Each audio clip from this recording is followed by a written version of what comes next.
Welcome to The Fine Print, the podcast where experts at Succession Resource Group unpack the latest industry trends, recommendations, and observations for independent advisors managing their practice with no fluff and hopefully a little entertainment.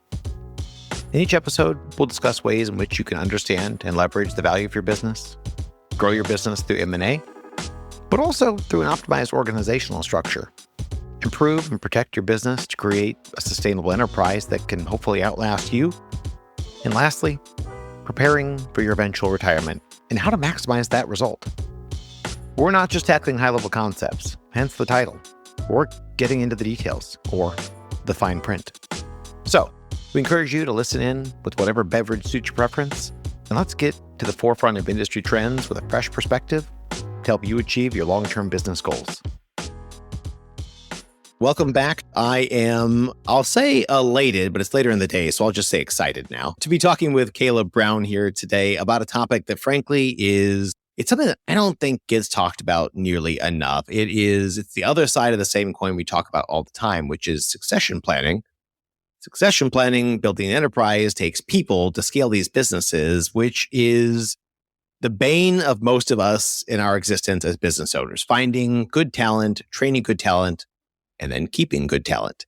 So I had the pleasure of hearing Caleb actually talk on stage at a conference I was at recently, and I immediately put a note on my phone and asked my assistant to make sure, get in contact with Caleb. We got to get him on the podcast, and just, I don't even care if nobody listens to it live. Record this and start using it to share with our clients. So I've talked enough about you briefly here, Caleb, without telling anybody who you are. They probably know, unless they've lived under a rock.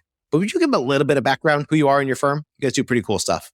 Thanks, David. That's too kind. So, Caleb Brown. So I came out of the Texas Tech financial planning program a long time ago, before anybody even knew anything about it, and really just struggled to get in the profession. You know, I was trying to get an internship in 2001 and a full-time job in 2002. And if you were in the business, or great timing. If you remember the business or you studied investment markets, that was not the best time to be going to someone saying, hey, can you please hire me and pay me a salary? I don't have any assets. I can't bring on any clients, and I'm just getting started in my career and really can't add a whole lot of value. So saw a lot of my colleagues just drop out of the profession because at that point, the industry was a lot smaller and people just wouldn't take chances. So I just kind of committed myself to, I was able to convince a couple people to take a chance on me, and it worked out for them and it worked out for me. But just from that point on, committed myself to helping the new planner. I think everything was really geared towards the experienced advisor. Let's get the dues paying experienced advisor. Let's get them CE. Let's get them, investment content and marketing content. And you talk about how talent you've never talked about. It's like, even to this day, 20 years later, most of the sessions are on practice management or technology or marketing and investments. Right. And succession planning, talent hiring, it's just kind of like, whenever I realized that's not applicable to me, not important. And, it's just rough going. So anyways, I started with Michael Kitsis a long time ago in 2009. So again, we have great timing, a recruiting firm that really focuses on the independent RIA channel that for entry-level financial planners. So paraplanner, associate planner, all the way up to, probably maybe a lead planner. Yeah. And just that's so it's one type of firm and really one type of position in that firm, and no one else is really doing that. And we've just kind of carved out a little niche, and it's been a lot of fun for the last 14 or so years. And how big is the team? In the company is what? New Planner Recruiting is the name of it? Yeah, newplannerrecruiting.com. So what do we just had some changes. So this is the entrepreneurs listening to this will love this. I mean, I kind of made the classic mistake, like, hey, I just want to become the Corn Ferry of entry-level recruiting. And I got to hire all these people and have all this staff and have all these expenses and have all this labor and have all this capacity. And I woke up one morning and I was like, wait a minute, I don't like what I've created here. I want to just get back doing, I was doing CEO, marketing, content creation. I'm like, I need to be just thinking all day long. And I'm like, wait a minute, I'm really good at recruiting and I like it. Why don't I just go back to doing that? So we made some adjustments to the team. So currently it's 4 people. All right. So me and I have an associate, and I have Michael Kitsis is involved at a high level. And I have another part-time person who does a lot of the research and the consulting for us. But I'm the person, at least right now, that the clients deal with. And I'm the person that the candidates deal with. And they love that and I love it. And I was telling my wife the other day, I was like, I love our weekends and I loved it, but man, I cannot wait to get back on Monday. It's amazing. I got to imagine you love what you do because of how impactful it is. And you're right. When you talk about the conferences and the content, there's tons of stuff on working in the business as an advisor for sure. Lots of that. And compliance. And then there's the stuff about succession planning. There's a whole bunch there in the middle on building these teams that, frankly, it drives me crazy when we work with teams on succession planning. They want to try to create a 5 or 10-year exit. And their solution is, well, I just need to go have my recruiter at my BD or hire a recruiter, go find me 35, 40-year-old CFP that has a small book. It doesn't have to be huge. I'm not being greedy. And I'd like them to be able to prospect and do some basic service work. As soon as I can find that, then my succession plan's all set. And frankly, I'm maybe like 2 or 3 of them actually. Well, get in line, buddy.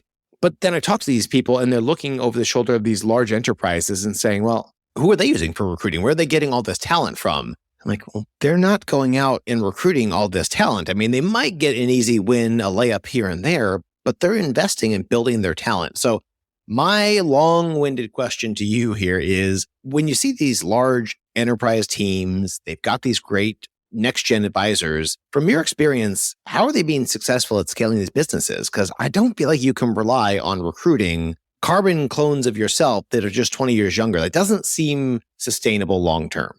Well, yeah, it's an interesting thought. I mean, the bigger are, I mean, when I got started in the firm, the business, the firms that had 100 million in assets were huge. Right.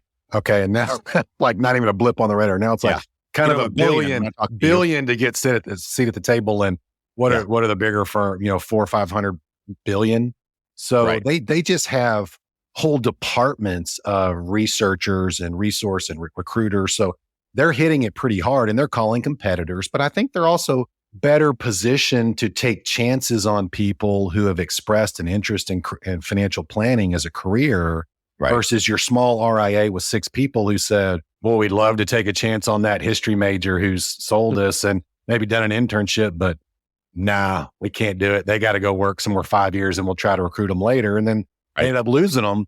And I just, for the smaller firms are certainly at a disadvantage. I think they're from a resource standpoint and also just being able to take a risk. It's like, if I'm a small RIA, they have to be out of a CFP program. They've got to, have several internships. They've got to pass. I mean, the barrier is very high. And what that ends up leaving is a lot of small firms fighting over a small number of candidates, where the bigger firms, it's like, no, we can give that person a shot. I mean, just think like, the big financial services coming like Vanguard. I mean, they come to UGA and these other schools and it's like, who do you want to interview? Everybody. We want to talk to everybody. How many people do you want to hire? Well, as many as we can. I mean, a lot of people get started there and move on to an RIA or another channel later on. But the smaller firms they're just not as well positioned to take that risk. So how are these small firms? I mean, because at the end of the day, big firm, small firm, they have the same challenges. Like, we're all leaving this industry at some point, horizontally or vertically. You and I both know it's out there for us. So as the founder, I'm going to take my foot off the gas at some point. I need somebody there with their foot on it. Like, where are these? I mean, it's relative to your point. Where are these smaller firms? Where are they getting their next gen talent? Are they recruiting it? Are they hiring and training it? Like, where are you seeing people have the most success? And I'm going to say smaller firms, like less than $1 billion in assets, right? Fair. So most of them are not, they come to me because they don't want to necessarily hire someone newer and train them, just because it's like, it's going to take a lot of work. It's not a guaranteed, return on my investment, and it's a lot of risk. And, it's just, so what I help them with a lot of times is getting somebody that's experienced, that's in a different channel, that's maybe working towards their CFP, maybe a little bit newer to their career, but they're in what I'm going to call, and I'm not going to use any names, but a lesser tier channel outside of the RIA market. So your listeners can let their mind go wherever they want. But we've had a lot of success over the last decade or so, reaching out and finding people in these other sort of what I'm going to call ancillary sort of financial services industry jobs that want to be advisors, want to be planners. And they didn't understand the RIA channel. They didn't understand the salaried model. And they think this is the only way to do it. So we get on the phone with them, or we can, give them the good news. Got it. And are the folks you're recruiting over and recruiting them into, are they coming over to build their own individual books of business? Typically, are they coming and joining a larger kind of integrated ensemble team, if you will? What's more attractive? Like, what makes your job easy to get these people to say yes? Most of them are, there's a few that are looking to build their own book under more of a hybrid model. Hey, come over and pay me a salary. I'll work and support your clients, but I also want to go get my own, and I want a bigger payout, a bigger revenue share on those. The majority of the RIAs that we deal with, especially in the fee-only space, they have been very successful over the on getting clients, and they need worker bees. They need minders and grinders. If you're familiar with the finder, minder, grinder, like we just onboarded 12 clients. We got the Smiths, the Nelsons, the Williams. Like, we need someone to get all this work done. Right. And that could be a paraplanner, associate planner, that could be a lead advisor. We don't need you to get any business. We're swamped with business. So the clients that reach out to me are just covered over with prospects and new assets, and they need someone to take care of this because they're like any other entrepreneur. They hate telling people no, and they hate turning away the business, and they want to continue to grow. And fortunately, it provides opportunities for these people.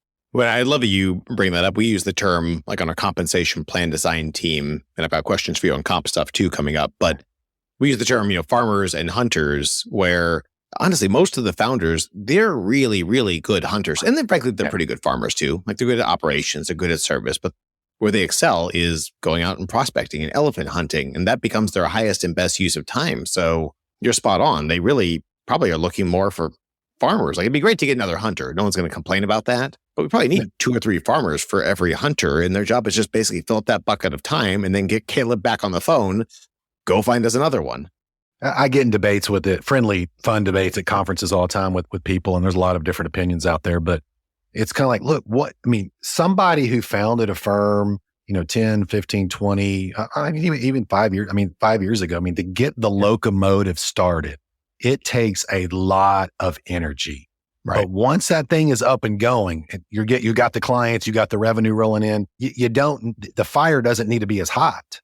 You can back off a little bit. So to your point, it's like a lot of these people, I know you see this in your work, that, the G2 and the G3, convincing the G1, it's like, no, they don't have to just be a salesperson. Like, you need someone that's more like relationship, more of a professional manager, because you've built this thing and you need to turn it over. Like, you're getting enough referrals from just your current clients. You don't even have to do anything marketing. And there's a lot of, I've realized it's hard to get the G1, like, wait a minute. No. They need to be a slick salesman. They need to be able to get the assets like I did. Like, no, they don't. You're looking for the wrong person, because that person doesn't exist because they already have their own firm. And this is something maybe that, that we can get to later. The barriers to entry of starting your own firm, when I got started impossible. It was 125% chance of failure. Now it's very possible, and it's not expensive. And we have different models now. And if you can sort of, live on ramen and noodles for a while and sort of, get a couple big clients, you can get a firm up and going pretty quickly, pretty cheaply. And it's awesome. Right. So as you're going out and you're doing this recruiting work, I got to imagine statistically, most of the people you're finding, using that hunter-farmer analogy, you're going to be able to find more farmers than you are hunters. And to your point, we do see that a lot, where folks think, well, I'm not sure I necessarily need somebody like, Caleb and his organization, because my broker dealer, for example, they're out there actively recruiting. So it's already covered. Yeah. To which I'm sure you will have some input on that. But I would say, even from an outsider's perspective, neutral, 2 different things. Like, what the broker dealer is looking for in recruiting, or even the custodian when they're recruiting to bring somebody over on that platform, they want hunters. They need producers. They don't need farmers. Farmers doesn't do a broker dealer any good.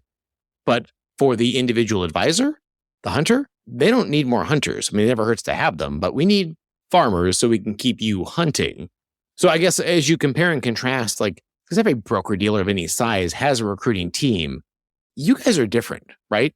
Yeah, you're right. You're exactly right. The internal recruiters at these big broker dealers, they're focused on moving somebody with a big book of business. So I'm going to call it north of 250 million from one broker dealer to their platform. They're not interested. Let's don't say that. They're less interested in helping their higher producers find worker bees. And that's why I get calls from these firms at these brokers like, hey, I talked to the home office and, they kind of just didn't really get me anybody, or the candidates really weren't that good, or they don't even know who we're looking for because they're used to moving businesses, blocks of business. Yeah, go figure. I need a CFP, or I need someone at CFP track. I need that associate planner that can help me prep for meetings, that can come in the meetings and present some of the stuff, that can frankly be on top of the situation so I don't have to be, so I can do other things. And when a client asks a question, they can answer it, or with me helping a little bit and sort of run with the client engagement while I'm over here getting bigger clients or more clients, or I'm managing the business, or I'm buying a CPA firm, whatever it is, like what the CEO should be doing. Right? Yes. Thank you. I'm glad you brought that up. It's being a CEO. I mean, you don't have to be a CEO full time necessarily. And frankly, I know a lot of advisors listening will think like, I don't want to be a CEO. Well, you started the firm. So by default, somebody threw you that hat and you grabbed it. So you don't have to do it You're the full-time. CEO by default until you hire larger firms now are hiring typically professional managers outside of the industry. But honestly, you think about, at a smaller firm, again, smaller being, billion, for example, and under, what does a CEO really do? Well, they do this stuff. They do marketing, or they develop the marketing plan, how we're going to get out in front of people. They're working on training and mentoring, tracking capacity with their team so they can be talking to you to go find people to relieve that capacity. Like, it ain't rocket science. Yeah, when you get to $1 billion or $10 billion or the $100 billion, it's probably a different skill set. It's that old, what got you here won't get you there. But for now, it's frankly just freeing you up to just do the things you're already good at. It's just the highest and best use of your time, which is generally not sitting in on client meetings. Or at least initially, it's not your C and D clients. And then eventually, it's not even your B clients. If you do this right, it's not even eventually your A clients. It's going and getting more A clients because nobody else could do that. That's right. I mean, I get on these prospect calls with these firms that want us to recruit, and they're, I'm asking them sort of, what are you doing? Where's your pain point? Cliche word. And like, we've got, I'm managing, 180 relationships. Like, whoa. You need to stop right there. Like, you shouldn't be doing anything else. If you're giving good, like, you're like, oh, I'm managing the firm. I'm doing the recruiting. I'm doing no, right. You're spinning your wheels. And then, they end up admitting that later on. It's like, we got to fire you. I mean, assuming you want to be, at the top of the show, I shared my sort of what I just gone through, and it's very similar to what these RIAs go through. Yeah. Like if you want to be CEO, you need to fire yourself from the client engagement stuff and turn that over to somebody else or hire someone. If you don't want to, fine. You keep working with the clients and you hire someone else. I mean, it's really two options. Yeah.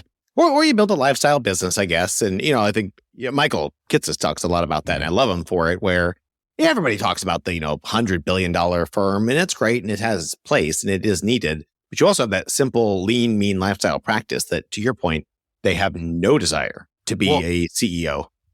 Yeah. And I was just going to say, Michael's put out a bunch of stuff on this, but just the margins on the small lifestyle practice are humongous. Right. And these people can make so much money. And that's why you see a lot of and I'm not picking on NAPFA, but you got all these solo shops. It's like, no, I'm good. I'm not going to hire anybody. I'm good. Right. I'm making more money than I know what to do with, and I have no stress, no people to deal with, and man, life's great. I'm not going to go there. Yeah, I mean, it's comical when I see these large industry aggregators invited on stage at the custodian conferences to talk about the evolving model of advisor space in the advisor space, and how, the smaller advisor firm is going to have to, consolidate and aggregate, says the aggregator, to be able to remain relevant and competitive. I'm like, to your point, NAPFA and some of these other lifestyle practices, and there's tons of them. If you really sat down and looked at them, those are tough to compete with, frankly, because they are lean, they are mean, they are efficient. If it isn't directly impactful to the business, client facing, or business development related, they ain't doing it. And they throw off a great margin. They maintain a great lifestyle. I feel like it's the advisors who get in that middle territory where they hired because they thought they needed to keep growing. Well, they didn't really want to hire, but they did. And then they deal with, now the employees want benefits. And so we got to go get benefits, and I got to deal with having an LLC or an S Corp. And I probably need a little more space. So I have to go get an office. But they never had a desire to wear that CEO hat, and they get stuck in the middle. They're not getting to the enterprise stage, and they don't want to get there, frankly. But they also outgrew the easy lifestyle business. And that's kind of a painful process to watch, where they then, to your point, they have to intentionally cut back or double down and grow. One or the other. But growing, you got to find good people. And I wanted to have you on here because I'm like, I know people don't know where to find these folks. And I do love the firms that are willing to bring in the intern, invest in their talent. And by invest, I mean, pay somebody for 18 or 24 months to get really nothing productive out of them. And then hopefully they stick around long enough to start doing something productive. And 5 years from now, you look like a savant, assuming that they don't quit and leave, or you have to fire them because they, suck. So it is nice when you can find those ready-made candidates or slightly more ready-made candidates. I'm curious from your perspective on the compensation. So let's say I pick the phone up, I call you, we're in growth mode, my team's generally at capacity, we're growing. I need somebody to come in and help take care of clients, new clients we can assign them. What's reasonable compensation? I mean, at a high level, I get it. We're not going to get into specifics, but like, what's a comp model that somebody would leave these other firms and say yes to? Usually salary and some sort of bonus and incentive structure, because they're coming from there's still a lot of firms out there, David, that it's 100%. I just talked to a candidate this morning, 100% commission. He's 26 years old and he's generated like 300,000 over the last 3 years for a firm and has been paid out like 60,000 that's come to him. I was like, are we still doing this? And the answer is yes. So we do a study every year. It's a little different than the Schwab and the other studies out there because we're in a different role as recruiters.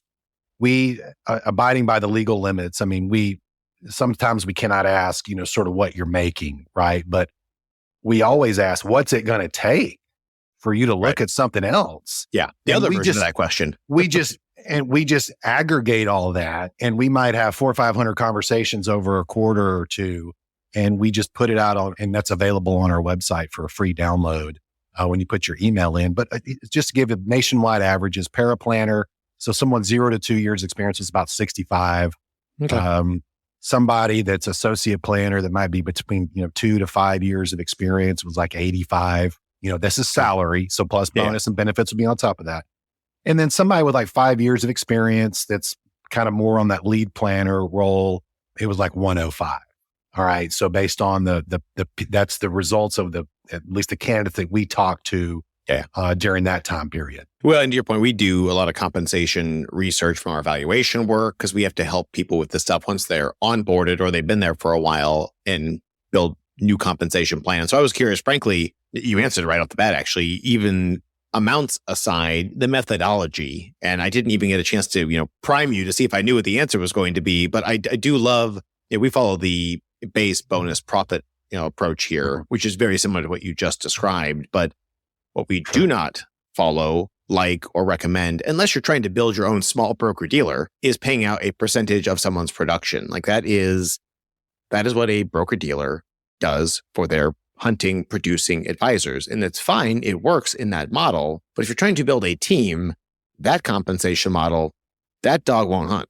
But it's so prevalent. I mean, we've seen that. I mean, you grew up with it. It's been in the industry forever. So I don't know. I mean, have you found an effective way in the consulting work you do on the recruiting side to help combat that? Because I feel like if you talked to enough advisors about trying to recruit people to their firm, you probably have a lot of people who want to just pay a percentage of revenue. Fair? Or are you getting a tainted sample set here of the smart ones? Tainted sample. I mean, we're pretty well positioned in I'm going to say the higher end boutique fee only RIA, and they've been paying salaries and they've known this for decades. And they also know that it's a great lever for me. I'm like, I will not recruit for anybody. The answer is no, if you're not paying a salary and there's not a path to ownership and there's not mentoring and training. And so I'm only seeing there's people out there. They're not coming across my desk. Yeah. Got it.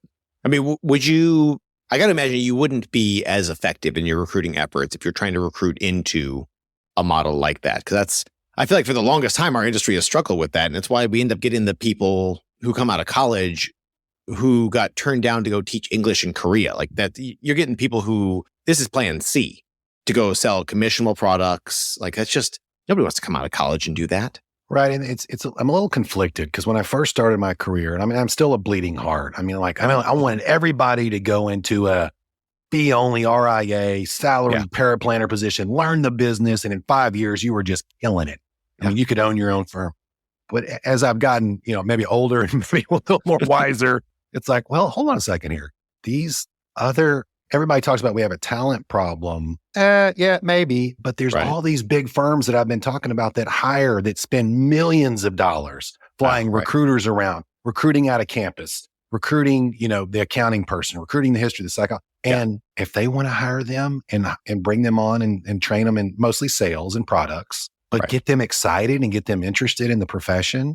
And then I can connect with them, or another RIA firm owner can connect with them later on in their career and say, hey, look, I'm okay with that. I mean, and some people may be upset, and it does make me upset because I can't get to everybody, and then that person leaves the profession, like a lot of my buddies did. I said at the top of the call, like, oh, this is the only way. So yes, there is some loss there. There is some shrink, but right now, I mean, like, and a lot of the RIAs tell me, like, well, we don't need to come up with a training program. We don't need to do this. We don't, because we have all these, and I think a lot of them are just going to keep riding those coattails. And fortunately, we've been in kind of in the middle of that and profited off of it for the last 15 years, but also helped people that were on the verge of quitting and saying, man, is this really the industry? I'm out of here, getting into a good quality firm. And I mean, we've got 165 episodes on our podcast, the New Planner podcast, on success stories of these people. And a lot of them were in other channels. A lot of them were thinking about giving up their career, and here they are. So I'm a little conflicted. Like, I wish everybody had the same career track I had, but then I was like, well, wait a minute. No. And I just told someone earlier in the week, I'm actually glad that we did not connect right when you came out of school. I'm glad that you spent 3 years over here, because now when I put you in front of one of my clients, you're never going to look at anything else ever again. And most of the time they don't. Yeah. But I mean, it really is, I don't know, it's challenging when you think about these folks and how many people in our industry have probably gotten blown out of the industry over the last 20 years, because all the industry had historically, and a lot today still, is only looking for hunters. And so you get these great teams with, I mean, to your point, you got a founder who's got a couple $100 million in AUM. They've got a good team under them. They're trying to recruit because they're at capacity, and they bring the person in, and they end up losing them 2 or 3 years later because they couldn't build a book. And you look at the founder who's still servicing 180 households, you think, push those households down, mentor and train them, and go get another 180, and then do it again and do it again, and just keep Caleb on speed dial. But they're not doing it. At least maybe they're starting to. It sounds like you've got enough business, obviously, that there are some folks out there doing it, which we'd love to see, because it makes our job a lot easier on the succession planning side, undoubtedly. And I think that's because a lot of the founding generation came from a scarcity mentality. Not that they had that personally, but that's what they were taught and trained. Like, no, you don't. It's hard to get a client. Once you get them, you don't turn them. You don't do anything with them. You don't ever fire your DNC clients. You don't ever transfer them to, like, that's their problem. You keep your, and I know you wanted to talk about this. Like, that's the old school silo model, which there are still some firms out there utilizing that. And like, again, back at very highly profitable. Yeah. But, and you're the guy to talk to on this. I mean, it's probably not, when you're looking at exiting, it's probably not as valuable as a high margin ensemble firm where everything's interchangeable. And if, hey, Caleb Brown's not there recruiting, doesn't matter. Firm's still going to keep generating the revenue. I mean, like, that's worth a lot more than, Caleb's not there. Business is worth a lot less. Right. Which is, I mean, in any professional service industry, it happens a lot. But yeah, to your point, when you can actually build a sustainable enterprise, I mean, that is A, rare, and B, incredibly valuable. And frankly, they just never get sold because they don't need to. They just recycle their equity internally to the next generation because they're doing exactly what we just talked about. You're recruiting the talent in, they're training and mentoring, they're pushing their C's and D's down, they get capacity, we bring somebody else in, they mentor and train, we push those C's and D's down again, I can now push the B's down.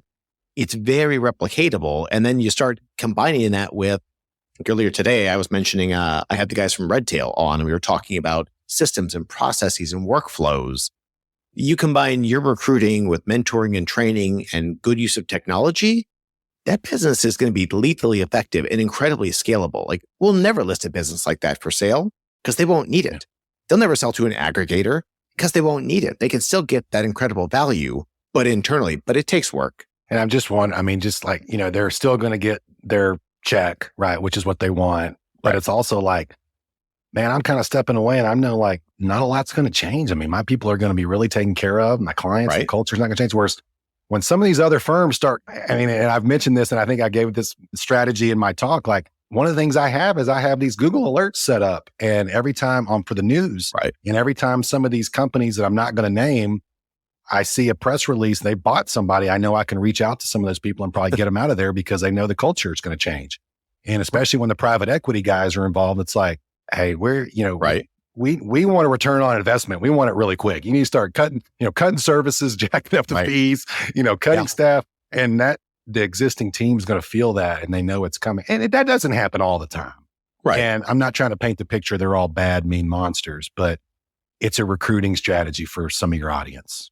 Yeah.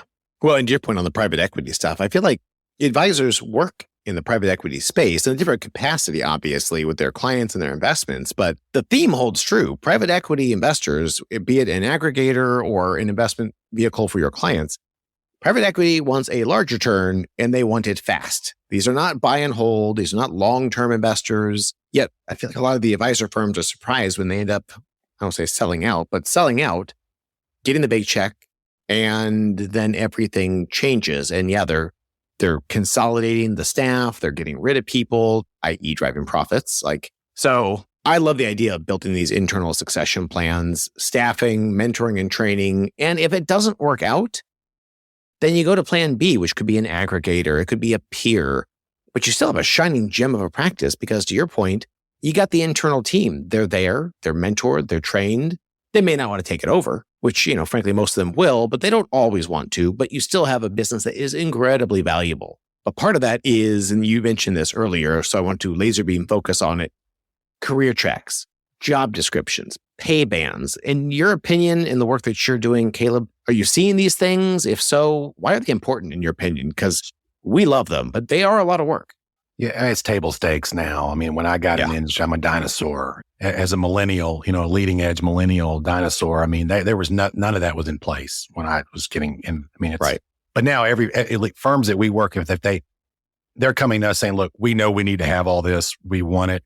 Can you create it for us? Can you help us? Or can you help us get to a consultant? And we'll help them with that. Because again, I'm not going to recruit for someone who's like, they can just, do whatever they just go out and get a bunch of clients. That's your career path. It's like, no, that's not really what there might be some candidates looking for that, but not our candidates. So yeah, that's really table stakes. One of the things we're talking about is what are they really looking for? And I think one of the stories that the RIA space can tell is, beyond the salary and sort of the fee only, because a lot of that's tables like just the learning and the mentorship. I mean, people are coming out. This is different than the medical field. When you come out as a doctor, you show up on day one after your residency, after your fellowship, and you're a doctor. You don't need any other training or anything. You know it doesn't work that way in financial planning. You come out with a 4-year degree, and especially yours truly, we didn't know what we were doing. We had to learn from somebody. Yeah. So what the best candidates want, I mean, they want to be compensated well. They usually want to go to a larger city and that type of thing, but they want to learn from somebody who knows what they're doing.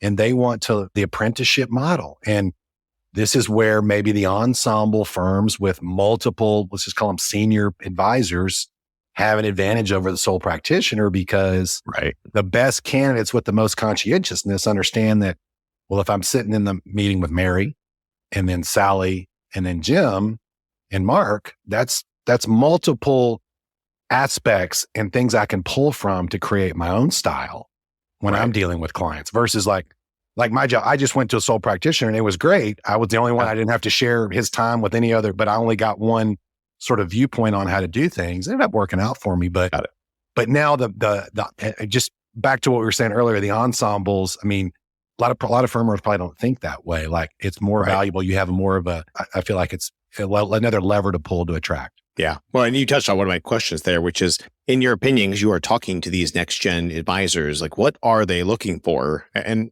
I think you generally addressed it. And it's great to hear that there are enough businesses out there, because I feel like I run into at conferences talking to these folks, a disproportionate amount of people that when I do these presentations and I talk to them afterwards, again, I'm coming at the same thing you're talking about, but from the succession lens. And we'll talk about that mentorship model, the training, getting next gen people ready. And they'll challenge me afterwards. I mean, nicely in the dialogue, but they kind of gristle at the idea of having 2 people in every single meeting when you only need 1.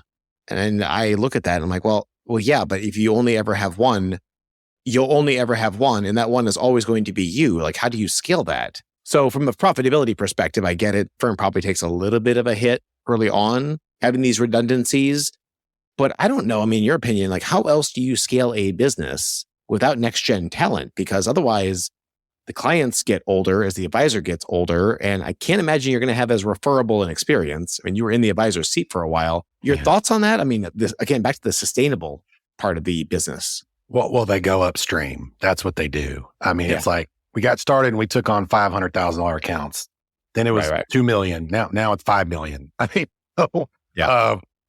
mean, because this is a very labor intensive, even with all the robo and the AI stuff, very labor. I mean, these are emotional decisions. These are big concepts. I mean, these are people, this is weighty. I mean, they want to talk to somebody, and it takes a lot of manpower and labor to get all this stuff prepared, run the numbers, run the calculations, and then, synthesize and walk them through. And that's why they can make the money that they make. I mean, it's like, that's part of it.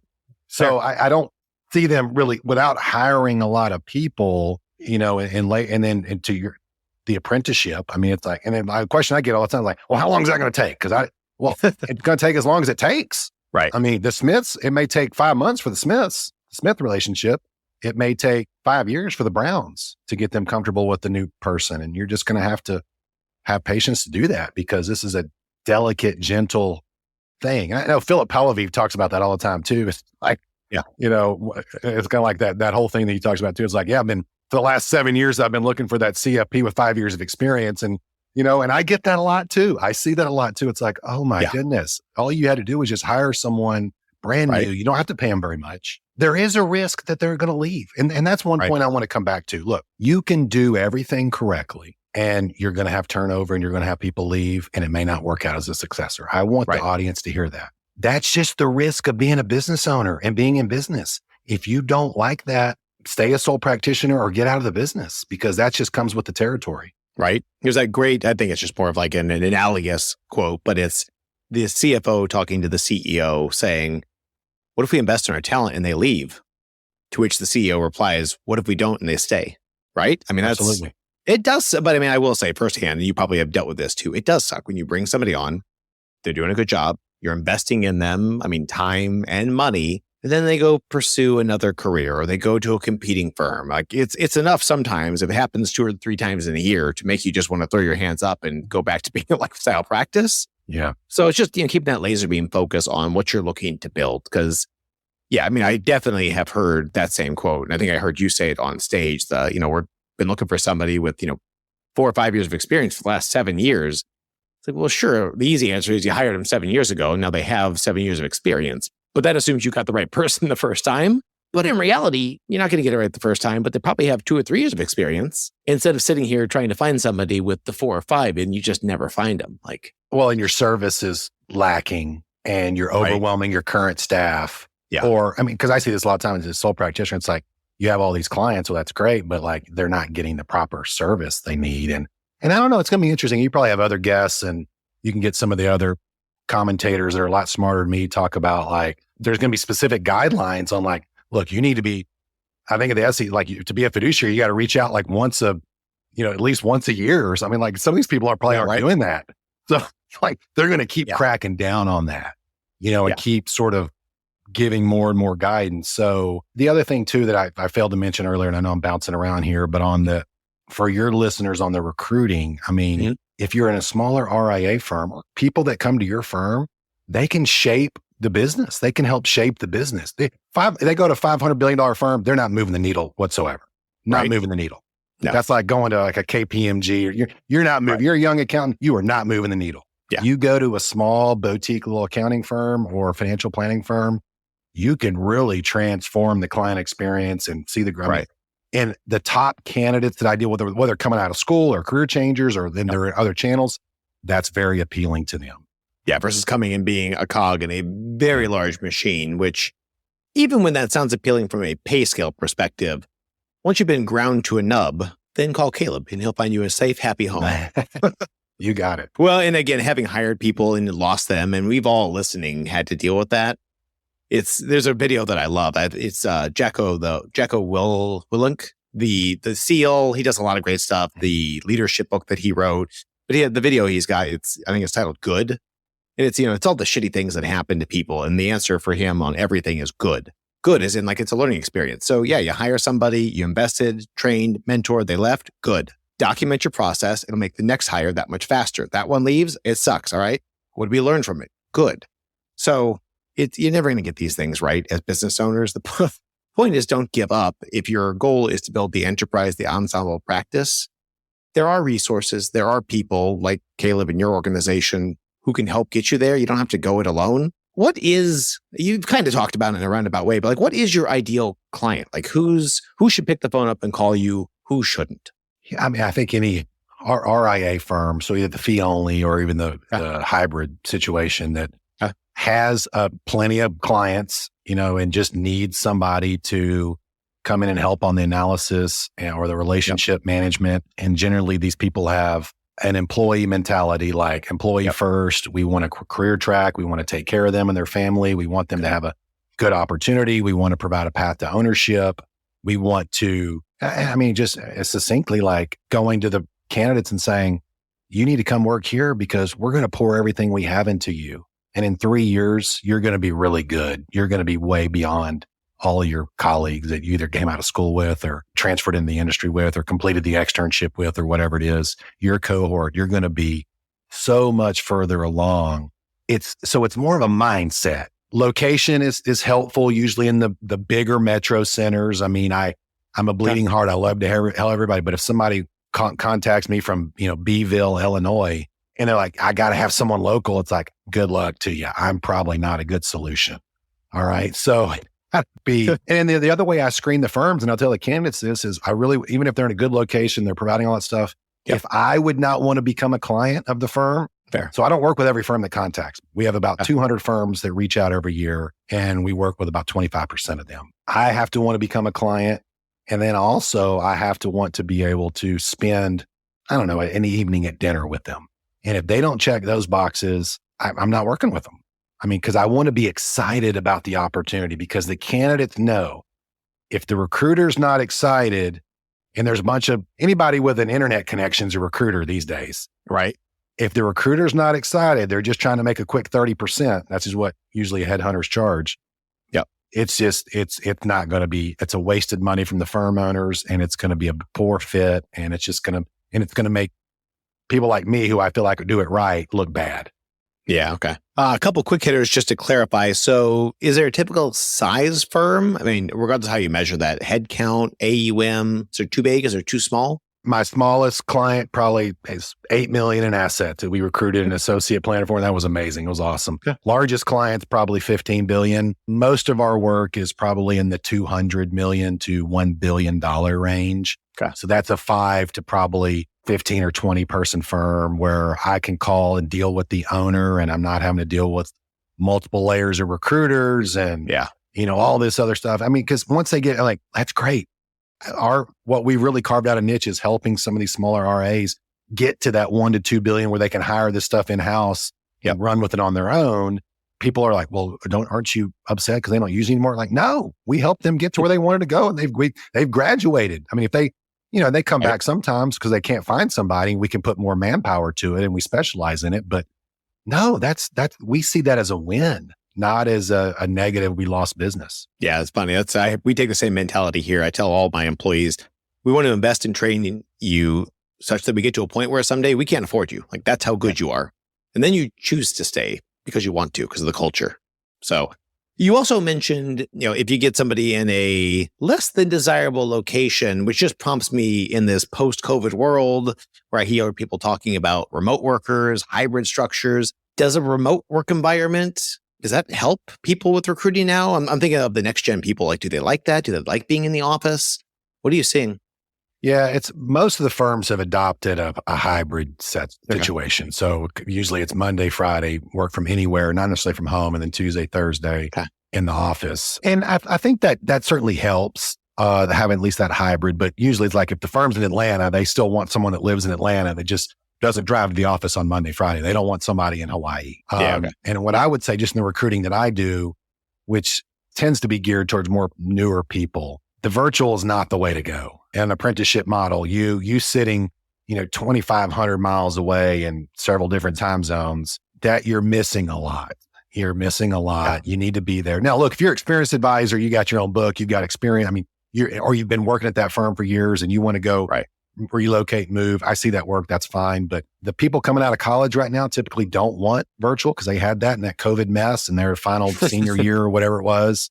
Where you get it is sort of what everybody wants right now, which is that 3-year female CFP, that the new college grads don't really want the virtual. The experienced people, they're already like, hey, we're established in our neighborhood. We have kids. Like, we don't really want sort of that, maybe call it mid to late 20s, maybe early 30s person who, has got 3 to 5 years of experience and, they're just holding out. And it was an advantage right after COVID. And the industry was trending that way already. But I mean, I think a lot of firms are it's not as good as advantage anymore. And it makes it less sticky. I mean, I look at some of these people, it's like, oh, you had that virtual job, you stayed there for a year, then you got another virtual. I mean, versus if someone moves to San Diego or is entrenched there, even though they've got 20 job openings scrolling across their Twitter feed every day, they're not likely to as much to leave because they've already invested and they got the apartment. Like versus the virtual, just like, hey, I woke up one day, I'm just not feeling it. I'm gonna look for another virtual firm. No skin off my back. So I think it almost puts the employer at a disadvantage versus an advantage because you can certainly get a bigger pool, but it doesn't matter if it's not the right pool. Yeah. Right. And not sticky to your point after you spend all this time and effort to invest in them. So, all right. So bring this thing to a close. Where can people reach you? How do they get in touch with you, Caleb, if and when they need help with this stuff? Yeah, I'm a pretty easy guy to find. I'm out there on LinkedIn and social media, but newplannerrecruiting.com. So definitely go get the free salary survey. We have a podcast that we come out. That's more for job seekers, but a lot of firm owners listen to it. I was going to say, tell me more about the podcast. So you said it's more for the next gen people looking to move that would be listening to that? Yeah, but I interview some of our clients and some of the succession successes that we've had. So you can, get some ideas there. Okay. But we have we put out a newsletter every month. They can sign up for a free newsletter. We have a book, Successful Hiring for Financial Planners, that I wrote back in 2018.